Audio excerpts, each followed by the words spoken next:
Hello everyone, good morning and welcome to our lesson today on Act 1, Scene 2 from Macbeth. A really important scene which introduces Macbeth from the point of view of other characters in the play. What it really reveals to us in this scene is the heroism of Macbeth. Now, during this video, I would like you to pause at any time if you need to in order for you to make notes. So you don't need to play this as one continuous thing. Pause it. I'm going to give you some tips about studying Shakespeare as well. Now, the very first thing I want you to do is to click on the YouTube link there and to watch the scene from Macbeth. Okay, do that now, please. Press pause and watch that clip. Hello, welcome back. So, you've watched the scene from Macbeth. What I want you to do now is read it. Now, I'm going to give you a little tip on reading of Macbeth. I don't think Shakespeare is something that's particularly easy or particularly worthwhile to actually do when you sit and read the text. I think it should be read out loud. It will give you a better understanding of what's going on. So I'm going to give you one little reading tip. Today's tip is about developing characters. Now, Duncan's the first man to speak in this particular scene, the first character to speak. He's a king, and he's an old man, so he may have a voice a little bit like this, a little bit posh and a little bit old. What bloody man is that? He can report. Okay, so have your Duncan voice. The second speaker is Malcolm. Now, Malcolm's also royalty, but he's young, so he might speak a little bit like this. This is the sergeant, who like a good and hardy soldier. Okay, so you've got your two different voices, you can hear them speaking. The third speaker is the sergeant. Now, the sergeant is going to be a lower class person, a soldier quite clearly, and a brave man. So, for the sergeant, you might go for a more ordinary, understandable, working class Scottish accent, possibly a little bit like this. Doubtful it stood as two spent swimmers that do cling together and choke their art. So, you've got your voices. The next thing I think it's important to do is to read the scene. Go on, read it out loud. Press play when you've finished. Thank you. Okay, you've done your reading of the scene now. The important thing for you to do now is to summarise the scene in 20 words or more. This scene which gives us a good indication of the heroism of Macbeth and how others view him in 20 words or more. Off you go. I'll pause now. Okay, thank you for that and well done. We're going to get on with studying the scene now. Now, this scene is a particularly important scene for three reasons. And the three things I want to think about here are these. What does the scene tell us about Macbeth? Why is it interesting on a structural level? And what does it reveal about King Duncan and his son Malcolm? Okay, first of all, what does it tell us about Macbeth? It tells us, before we meet him, that he's an incredibly great warrior, a really brave warrior and a highly skilled warrior. We get a sense of his ferocity, how ferocious he is, in the quotation, smoked with bloody execution. From this, as you can see, there's the third line on the quotation on the left-hand side here. We get the sense of Macbeth's sword literally almost being smoking with the red-hot blood of the people that he killed. We hear about how Macbeth unseamed him, speaking about MacDonald here, the great enemy, unseamed him from the knave to the chaps. Again, how incredibly skillful and violent he is. Later on the right-hand side, the sergeant will describe Macbeth as being as a cannon overcharged with double cracks, so the doubly redoubled strokes upon the foe. Again, something which really projects the incredible violence of Macbeth. Look at the repetition of double and doubly redoubled. This is Macbeth and Banquo acting as a double act here, as a partnership in violence, destroying anyone who stood in their way. So we get the sense of Macbeth as a great warrior, but we also get the sense of Macbeth as someone incredibly valued and respected. Have a look at Duncan's line, "Oh, valiant cousin, worthy gentleman." So King Duncan clearly respects Macbeth. So the two things the scene tells us, it's the warrior-like nature of Macbeth and also the amount that Macbeth is respected. Second question, why is it interesting on a structural level? Okay, this is the second group of people to mention Macbeth before the audience meets him. The witches mention him in Act 1, Scene 1, and now we've got characters mentioning him with real high esteem here in Act 1, Scene 2. Shakespeare clearly presents Macbeth before we meet him as a hero. He's a heroic warrior. Now, this is so important. Let's remember, this play is a tragedy, and the protagonist, the main character in a tragedy, is a tragic hero. One thing it's essential for a tragic hero to do is to fall from high esteem or high reputation. That is exactly what's going to happen to Macbeth here. His respect rating at the moment is so high, probably even higher than when he's king, and he's going to fall from all of this high esteem and his reputation be in ruins. Why else is this scene interesting at a structural level? Well, it foreshadows the brutal violence and the ease of killing Macbeth has.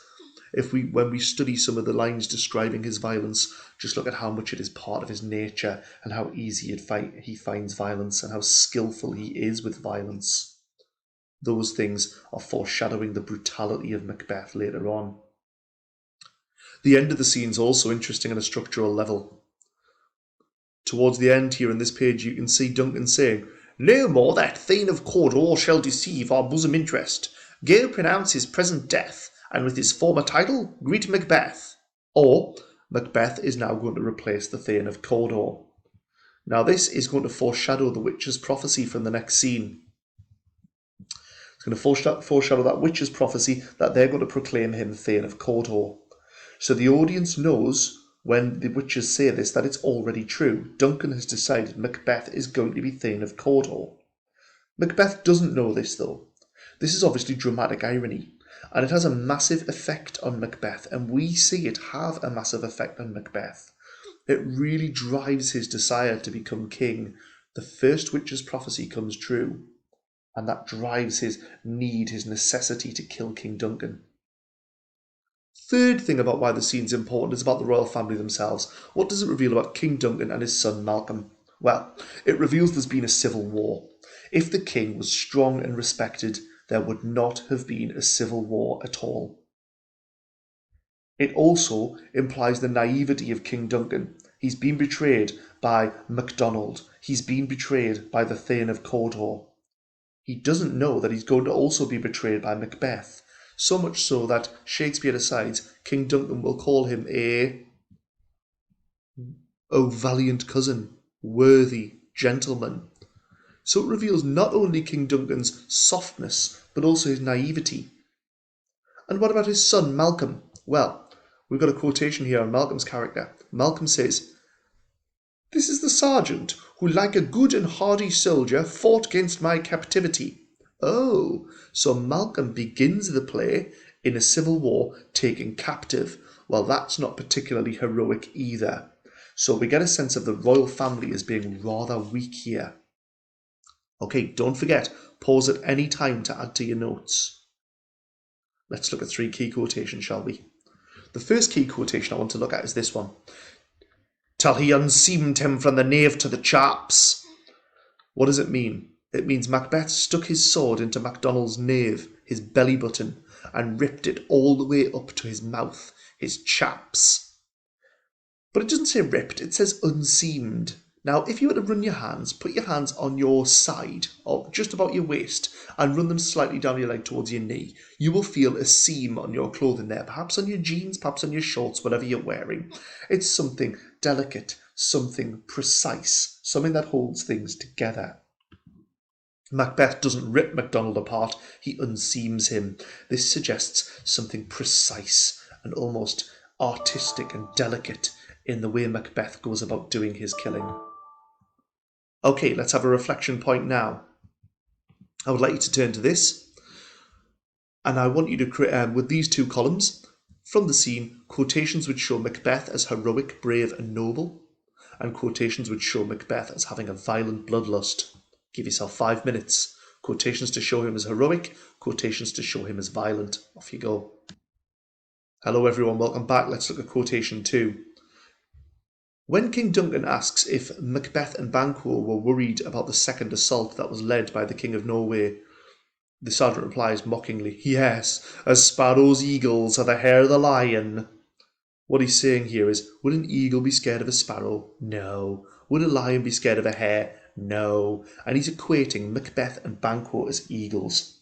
Now this is important, firstly, because it's the first use of animal imagery in the play. The first time animals are mentioned, and they are going to be used so regularly throughout the play. Wolves, bats, snakes, all sorts of dark and dangerous animals. But Shakespeare begins with rather heroic animals. Let's think about the connotations of lion and eagle, shall we? Well, they are beasts at the top of their food chain. They don't get hunted by anything else themselves. They are the alpha males. They are the supreme predators. They are also associated, of course, with kingship. Eagles are associated with kingship. Lions, the lion is known as the king of beasts. So not only is it suggesting the power and violence of Macbeth and Banquo, but it's also foreshadowing their future royalty. Macbeth as king and Banquo's sons as being king. The third quotation I want to focus on, I think, is less interesting as an actual piece of language, but important structurally, and we've already mentioned this one. And Duncan says, "And with his former title, greet Macbeth." Now this is foreshadowing the prophecy that Macbeth will become Thane of Cawdor, and the witches are going to tell him this. So it's just an interesting one in terms of dramatic irony and foreshadowing. Right, what we'd like you to do now is this. We would like you to click this link here and watch this really good video from Mark Birch and make notes. When you finish this, we want you to do some writing and aim to write between 100 and 200 words. Using ideas from the lesson, quotations from the scene, and your own ideas, analyse how Shakespeare presents Macbeth's character. So we need to make a clear point, and let's think about the clear points we could make. Macbeth is a great warrior. Macbeth is a brutal warrior. Macbeth is actually surprisingly dangerous. Macbeth is associated with kingship. There are different things we could say about Macbeth. I'm going to start with a fairly obvious one. I'm going to start my point. Macbeth is presented by Shakespeare as a heroic warrior. I now need to include a quotation. So, Shakespeare presents Macbeth as a heroic warrior. This is clear in the line, "As sparrows eagles are the hare the lion." I want to get into analysing the quotation using terminology. In the sergeant's description, the use of animal imagery of eagles and lion suggests Macbeth's ferocity, that he is a great warrior and nothing can stand against him. However, on a deeper level, it can also stand as a metaphor for the later kingship of Macbeth, foreshadowing that he could become king. Fourth point, explore why Shakespeare presents Macbeth in this way before the audience have actually met the character. The audience are told of Macbeth's great valour and ferocity in battle and his bravery before we even meet him. This stands as a counterpoint to the witches who've hinted there is something evil in Macbeth through their connection with him. All of this allows the audience to have a complex and developed view of the character before we even meet Macbeth, which we will do at the start of the next scene.